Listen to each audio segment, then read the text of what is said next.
വടക്കൻ മലബാറിൽ കതിരൂരിൽ അവിടെ ആ ക്ഷേത്രത്തിൽ കുറുമ്പക്കാവ് ക്ഷേത്രത്തിൽ എന്താ ചെയ്തത്? ചെഗുവേരയുടെ പടമാണ് അവിടെ ഈ ദേവിയെ എഴുന്നള്ളിപ്പിക്കുമ്പം അതിൻ്റെ കൂട്ടത്തിൽ കൊണ്ടുവന്നു. ആലോചിച്ച് നോക്കിയേ, ചെഗുവേരയും കുറുമ്പക്കാവ് ഭദ്രകാളിയായിട്ട് എന്താ ബന്ധം?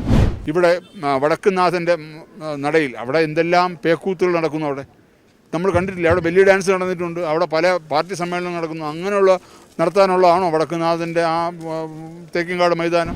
ഞാൻ അങ്ങോട്ടൊന്ന് ചോദിച്ചോളട്ടെ, കടയ്ക്കൽ ക്ഷേത്രത്തിൽ ഇപ്പോൾ നടന്ന ഈ സംഭവം അതിനെ അങ്ങ് എങ്ങനെ നോക്കിക്കാണുന്നു? പല രീതിയിലുള്ള അഭിപ്രായങ്ങൾ പലയിടത്തു നിന്നും ഉണ്ടാകുന്നുണ്ട്. ക്ഷേത്രങ്ങളുടെ ഒരു സംരക്ഷകൻ, സനാതന സംസ്കാരത്തിന്റെ സംരക്ഷകൻ എന്ന നിലയ്ക്ക് അങ്ങേക്ക് എന്താണ് പറയാനുള്ളത്? എന്താണ് ക്ഷേത്രം?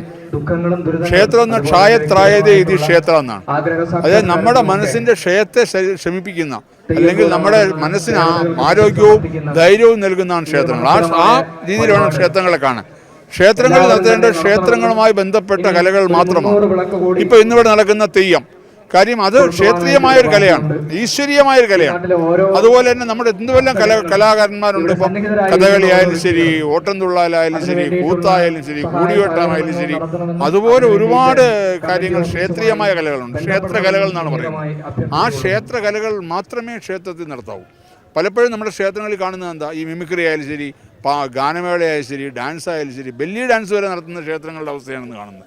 കടയ്ക്കൽ ക്ഷേത്രത്തിൽ നടന്നത് തീർച്ചയായും അക്ഷന്തവ്യമായൊരു തെറ്റാണ്. അത് ഹൈക്കോടതി വളരെ വ്യക്തമായി പറഞ്ഞു കഴിഞ്ഞല്ലോ.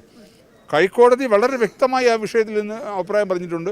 തെറ്റ് തന്നെയാണ്. കാരണം ഒരു പാർട്ടി സമ്മേളനം നടത്തേണ്ട സ്ഥലമല്ല ക്ഷേത്രം. അതിന് വേറെ സ്ഥലമുണ്ടല്ലോ, അവർക്കവിടെ നടത്താം. ആരും വിരോധം പറയുന്നില്ലല്ലോ.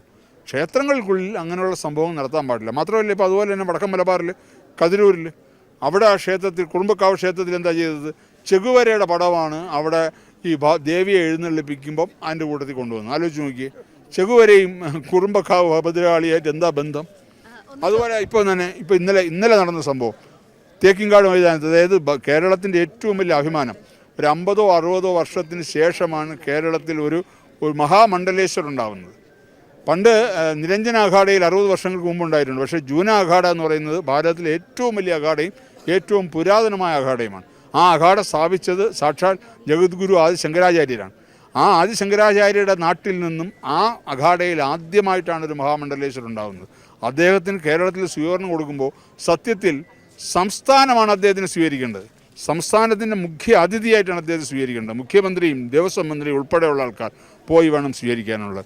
അതിനു പകരം ഇവിടെ വടക്കുന്നാഥൻ്റെ നടയിൽ അവിടെ എന്തെല്ലാം പേക്കൂത്തുകൾ നടക്കുന്നു. അവിടെ നമ്മൾ കണ്ടിട്ടില്ല, അവിടെ വലിയ ഡാൻസ് നടന്നിട്ടുണ്ട്, അവിടെ പല പാർട്ടി സമ്മേളനം നടക്കുന്നു. അങ്ങനെയുള്ള നടത്താനുള്ളതാണോ വടക്കുന്നാഥൻ്റെ ആ തേക്കിൻകാട് മൈതാനം? ഒരുപക്ഷെ ഈ കുംഭമേളയുടെ ഒരു മഹത്വം ഇവരെയൊക്കെ വിരളി പിടിപ്പിക്കുന്നുണ്ടോ? കുംഭമേള എന്താണെന്ന് പോലും ഇവിടെ ആൾക്കാർക്ക് മനസ്സിലായിട്ടില്ലല്ലോ. ഞാൻ ചോദിക്കട്ടെ, കേരളത്തിന് മാത്രമാണ് കുംഭമേളയിൽ പ്രാതിനിധ്യം ഉണ്ടാവാതിരുന്നത്. കേരള സംസ്ഥാന അധികാരികൾ മാത്രമാണ്. ബാക്കി എല്ലാ സംസ്ഥാനങ്ങളുടെയും പ്രാതിനിധ്യം അവിടെ ഉണ്ടായിരുന്നു. എല്ലാവർക്കും ശിബിരങ്ങളുണ്ടായിരുന്നു. തമിഴ്നാടിനുൾപ്പെടെ ശിബിരമുണ്ടായിരുന്നു. ഇവിടെ ഒരു ദേവസ്വം മന്ത്രിയോ ഏതെങ്കിലും ദേവസ്വത്തിന്റെ പ്രസിഡന്റോ അങ്ങനെ ആരെങ്കിലും കുംഭമേളയിൽ പോയിട്ടുണ്ടോ? എന്താണ് അവിടെ നടക്കുന്നത്? ഞാൻ ചോദിക്കട്ടെ, ഒരു കുംഭമേളയിൽ ഒരു ദിവസം സ്നാനം ചെയ്യാൻ എത്തുന്ന ആൾക്കാരുടെ അത്ര പോലും ഒരു മണ്ഡലകാലം ശബരിമലയിൽ എത്തുന്നില്ല. ശബരിമലയിൽ എത്തുന്ന ഭക്തജനങ്ങളിൽ ഒരു 90% പേരും എന്തെങ്കിലും പരാതി പറഞ്ഞിട്ടാണ് പോകുന്നത്. പക്ഷെ കുംഭമേളയിൽ ഒരു പരാതിയുമില്ല, ഒരു പരിഭവവുമില്ല. വളരെ എല്ലാവർക്കും അത്രത്തോളം അറേഞ്ച്മെന്റ്സ് ആണ് അവിടെ ചെയ്തത്. ആരെയൊന്നും പൈസ പിടിച്ചു വാങ്ങിയില്ല, അവിടെ പാർക്കിംഗ് ചാർജ് ഇല്ല, ഒരു ചാർജും ഇല്ല. അത്രയും ഭംഗിയായിട്ട് നടത്തി. അത് യോഗി ആദിത്യനാഥിനെ കൊണ്ട് മാത്രമേ പറ്റുള്ളൂ. അദ്ദേഹത്തിന്റെ ഒറ്റ കഴിവാണ്, അല്ലെങ്കിൽ നരേന്ദ്രമോദിജിയുടെ ഒറ്റ കഴിവാണ് ആ കുംഭമേള ഇത്രയും ഗംഭീരമായി നടത്തിയത്. ഗിന്നസ് റെക്കോർഡിൽ വന്നു, ലോകം മുഴുവൻ അംഗീകരിച്ചു. അത് മനസ്സിലാക്കാനുള്ള കഴിവോ അതിനുള്ള ബുദ്ധിയോ ഇല്ലാതെ പോയത് നമ്മുടെ സംസ്ഥാനത്തിന്. നമ്മുടെ പണ്ടത്തെ കാലത്ത് എന്തായിരുന്നു, നമ്മുടെ വീട്ടിലെ മുത്തശ്ശിമാരും മുത്തശ്ശന്മാരുമാണ് കുട്ടികൾക്ക് പുരാണങ്ങളും ഇതിഹാസങ്ങളും എല്ലാം പറഞ്ഞു കൊടുക്കുന്നത്. പണ്ട് നമ്മൾ കേട്ടിട്ടില്ലേ, ചൊട്ടയിലെ ശീലം ചുടല വരെയെന്ന്. ഏറ്റവും ചെറുപ്പത്തിൽ നമ്മൾ എന്ത് പഠിക്കുന്നു അത് നമ്മുടെ ജീവിതം മുഴുക്കെ നമ്മളിൽ ഉണ്ടാവും. അപ്പം വളരെ ചെറിയ കാലത്തെ നല്ല ശീലങ്ങൾ പഠിപ്പിക്കുക. രാവിലെ വിളക്ക് വെച്ച് പ്രാർത്ഥിക്കാൻ പഠിക്കുക, രാവിലെ ചന്ദനക്കുറി ഇടാൻ പഠിപ്പിക്കുക, വൈകുന്നേരം വന്നാൽ കുളിച്ചിട്ട് വന്നിട്ട് ഒരു ഭസ്മ കുറിയിട്ട് ഒരു 10 നവശിവായ ജപിക്കാൻ പഠിക്കുക, അല്ലെങ്കിൽ 10 രാമനാമം ജപിക്കാൻ പഠിപ്പിക്കുക. ഇങ്ങനെയുള്ള പഠിക്കുക, അതൊരു ശീലമായി മാറും.